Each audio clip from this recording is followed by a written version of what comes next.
Good morning, everyone. Nearly 700,000 of children are victims of child abuse and neglect in America every year. Instead of playing with children of their age in their neighborhoods, they are victims of maltreatment, they can be sexually abused and not receive the love and the attention they should. As a citizen, as father, as mother, sister, as brother, it's our duty to help those kids. I had a normal childhood in a pretty normal neighborhood, but after doing some researches, I found out that some children didn't have the chance I had. So today I'm going to talk to you about child abuse and neglect in America.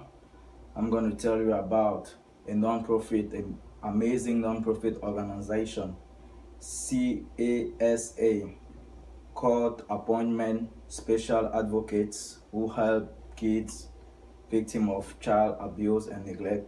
And finally, I'm going to tell you about the benefits of helping this association.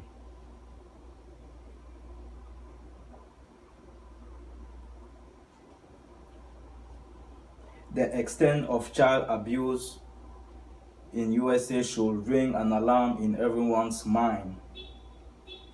At the age where we are supposed to be loved and get the attention of our supposedly loved ones, some children are sexually or physically abused. According to childhelp.org, USA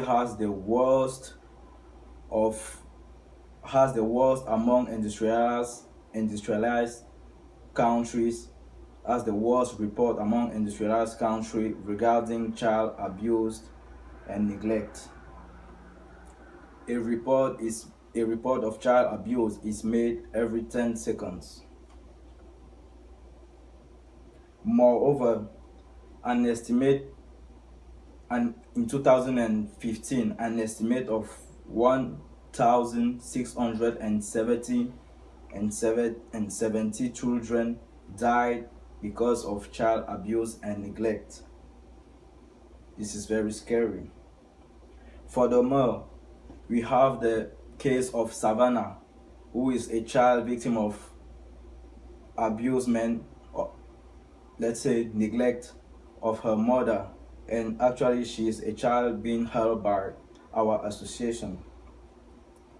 She said that at an early age she had to act like a parent because her mother was addicted to alcohol and drugs, so she was the one taking care of her four siblings.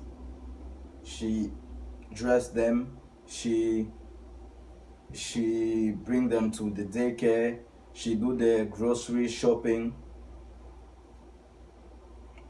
and mostly everything in the house.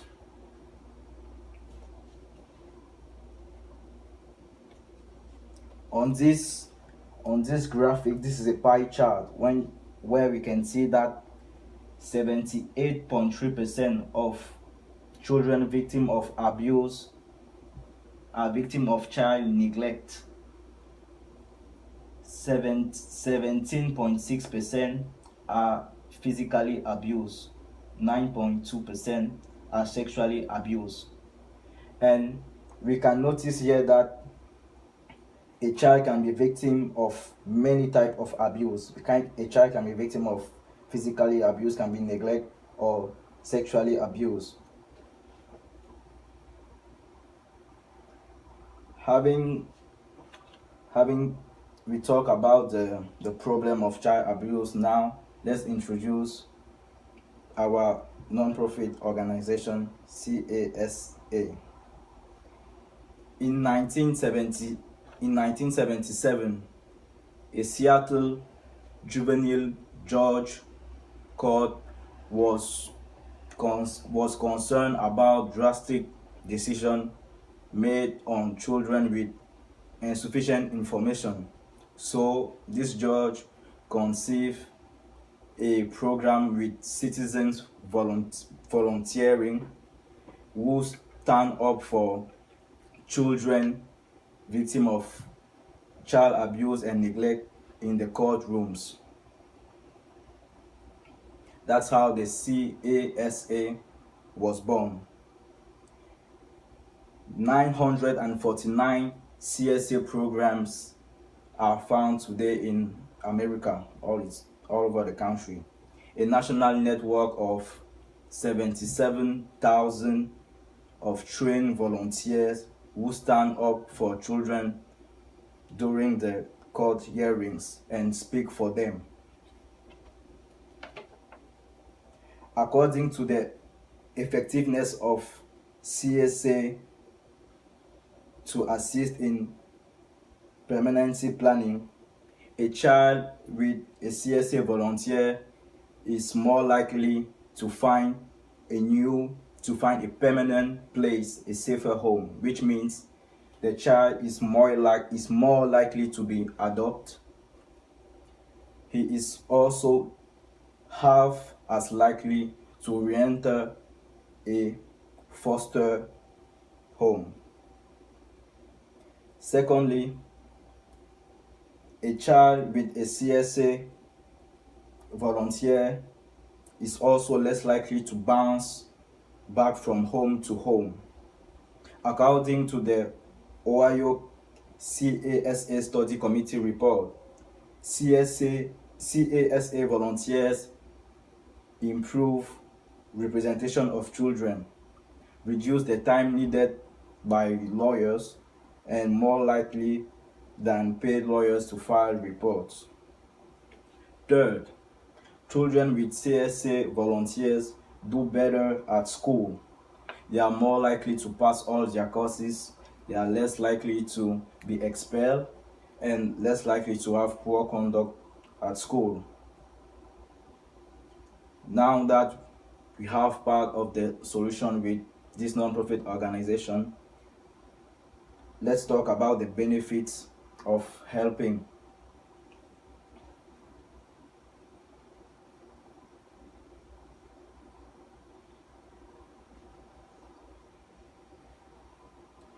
The benefits are very important. By helping those children victims of child abuse, it's also a way to build a safer neighborhood. Because actually, although children who survive child maltreatment are not likely to perpetrate child abusement on their own kids, they are at high risk to perpetrate child abuse than someone who wasn't victim of child maltreatment. Moreover, a study of 36 men with history of perpetrating domestic violence. In a study of 36 men with a story of perpetrating domestic violence, Bevan and Higgins, two researchers in 2002, found that child maltreatment and low cohesion with parents at home were associated with the frequency of